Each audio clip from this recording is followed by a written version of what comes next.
Hello everyone. आज के इस यूट्यूब वीडियो में हम लोग जगत मोनेरा के यू बैक्टीरिया के बारे में पढ़ेंगे।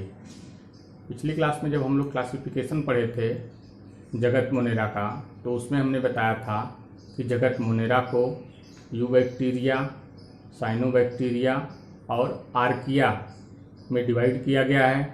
सबसे पहले हम लोग यू बैक्टीरिया के बारे में समझते हैं। यू मतलब गुड, ट्रू, बैक्टीरिया मतलब जीवाणु। इसके अंतर्गत बैक्टीरिया यानी जीवाणु को रखा गया है।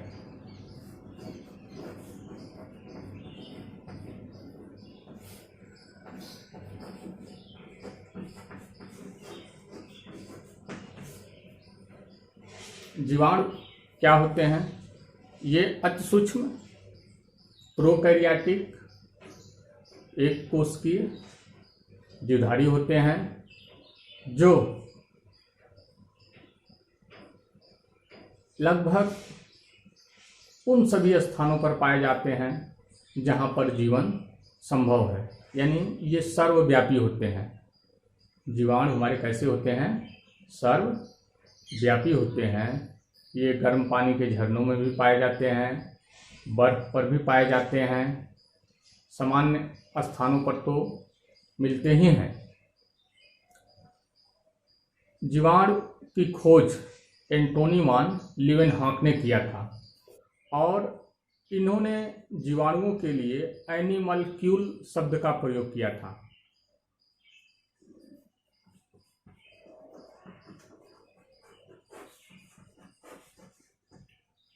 बाद में दूसरे वैज्ञानिक एरनबर्ग ने जीवाणु शब्द का प्रयोग किया। कभी कभी प्रतियोगी परीक्षाओं में पूछ लेता है कि जीवाणु शब्द का प्रयोग सर्वप्रथम किस वैज्ञानिक ने किया था, तो उनका नाम था एरनबर्ग।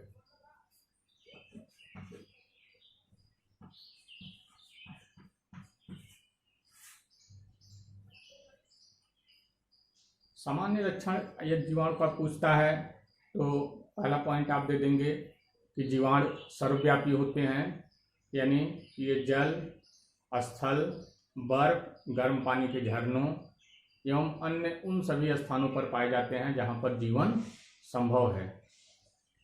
दूसरा पॉइंट, ये प्रोकैरियोटिक होते हैं, अर्थात इनमें जो केंद्रक कला होती है वह अनुपस्थित होती है।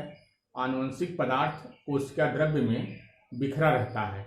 साथ ही साथ इनका जो डीएनए होता है उसके साथ हिस्टोन प्रोटीन जुड़ा नहीं होता है।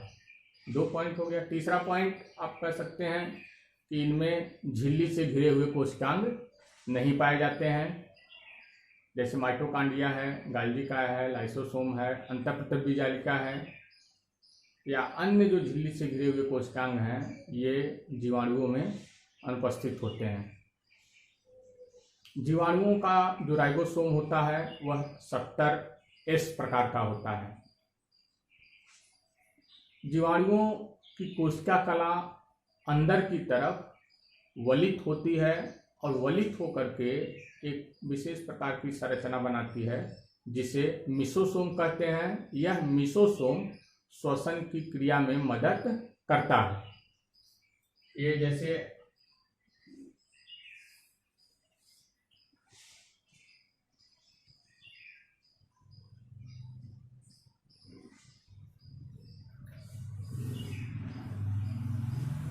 यदि हम इसे एक जीवाणु कोशिका मान लें तो यह जो वलन है यही आपका क्या है? मिसोसोम।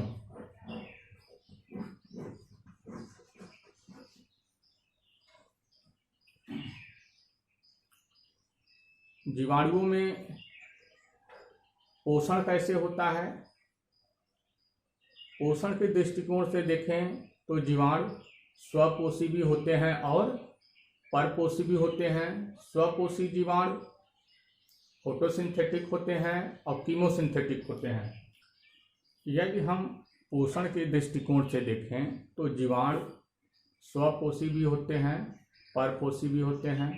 स्वपोषी जीवाणु अपना भोजन खुद बना लेते हैं, परपोषी जीवाणु अपने भोजन के लिए दूसरे जीवधारियों पर निर्भर रहते हैं। स्वपोषी जीवाणुओं की दो श्रेणियां हैं, एक फोटोसिंथेटिक, दूसरा कीमोसिंथेटिक।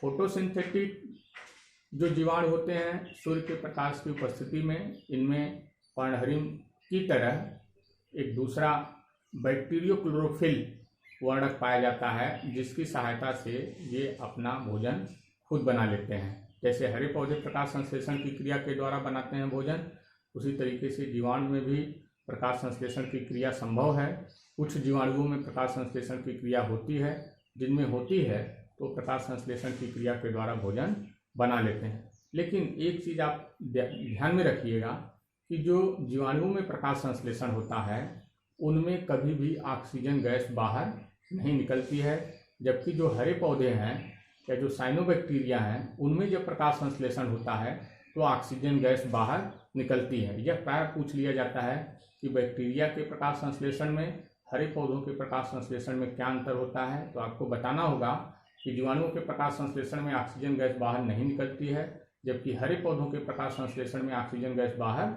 निकलती है। रसायन संश्लेषी जीवाणु विभिन्न प्रकार के अकार्बनिक पदार्थों का ऑक्सीकरण करते हैं। उनके फलस्वरूप जो ऊर्जा मुक्त होती है उस ऊर्जा से भोजन का निर्माण कर लेते हैं। सल्फर बैक्टीरिया, नाइट्रोजन बैक्टीरिया, कई ऐसे बैक्टीरिया हैं जो इस विधि से अपने भोजन का निर्माण करते हैं। परपोषी जीवाणुओं को 3 श्रेणियों में बांटा गया है, परजीवी, मृतोपजीवी और सहजीवी। परजीवी वे जीवाणु जो किसी दूसरे सजीव के ऊपर अपने भोजन के लिए आश्रित रहते हैं, उन्हें हम परजीवी जीवाणु या पैरासिटिक बैक्टीरिया कहते हैं। मानव में रोग उत्पन्न करने वाले जितने भी जीवाणु हैं सब परजीवी हैं, चाहे कॉलरा हो, चाहे टीबी हो, चाहे टिटनेस हो, इनका नाम आपने सुना है। तो ये जीवाणु हमारे कैसे हैं? परजीवी हैं। कुछ पौधों के ऊपर भी परजीवी होते हैं। नींबू में एक साइट्रस कैंकर रोग होता है जो जैंथोमोनास सिट्रिक के द्वारा होता है। ये बहुत ही कॉमन रोग है और इसे आप जानते रहें। नींबू का साइट्रस कैंकर रोग एक जीवाणु के द्वारा होता है। मृतोपजीवी वे जीवाणु जो सड़े गले मृत कार्बनिक पदार्थों से अपना भोजन प्राप्त करते हैं, उन्हें हम मृतोपजीवी जीवाणु कहते हैं।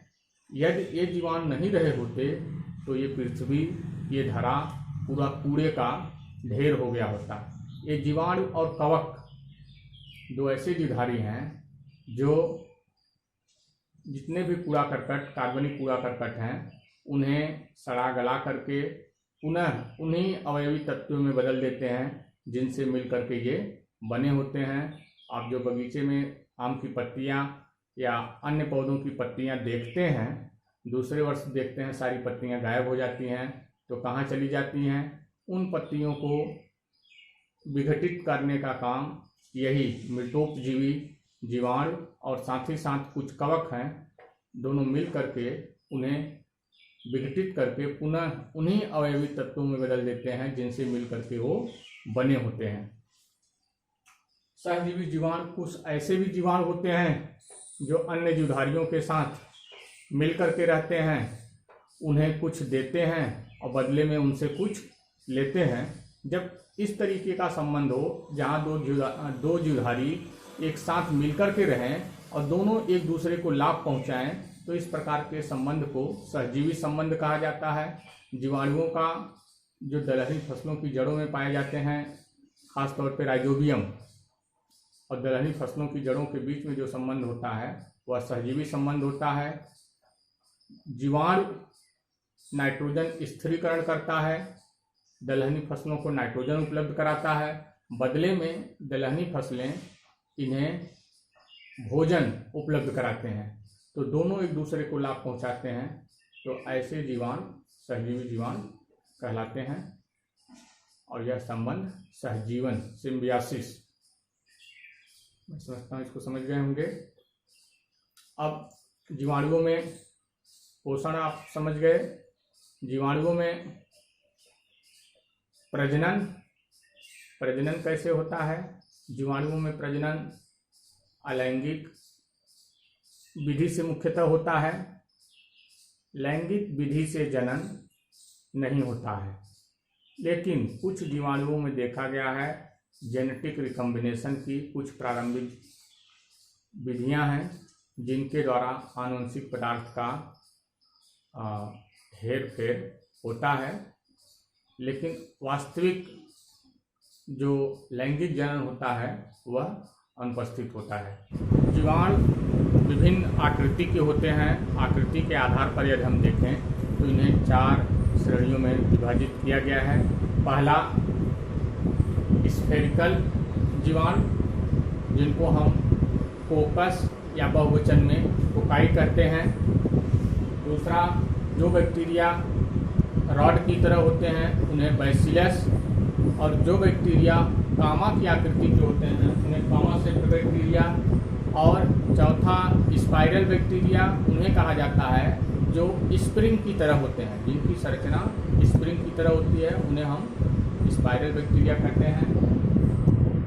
कोकस बैक्टीरिया को माइक्रोकोकस, डिप्लोकोकस, स्टेप्टोकोकस, स्टेफिलोकोकस और कई श्रेणियों में बांटा गया है। माइक्रोकोकस, जब बैक्टीरिया अकेले रहता है उसको माइक्रोकोकस, जब 2 के समूह में रहता है डिप्लोकोकस, और जब पूरी श्रृंखला बना लेता है स्टेप्टोकोकस। जब झुंड में रहता है तब उसे स्टेफिलोकोकस।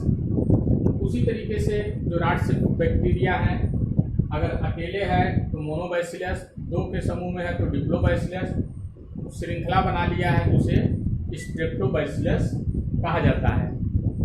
कामासेट बैक्टीरिया में कामा की आकृति के होते हैं। विब्रियो कोलेरी, जिससे कोलेरा होता है, वह उदाहरण है हमारा कामा के आकृति के बैक्टीरिया का। स्पाइरिलम स्प्रिंग की तरह होता है, तो वह उदाहरण है स्पाइरल बैक्टीरिया का। मैं समझता हूँ बैक्टीरिया की आकृति के बारे में आप समझ गए होंगे।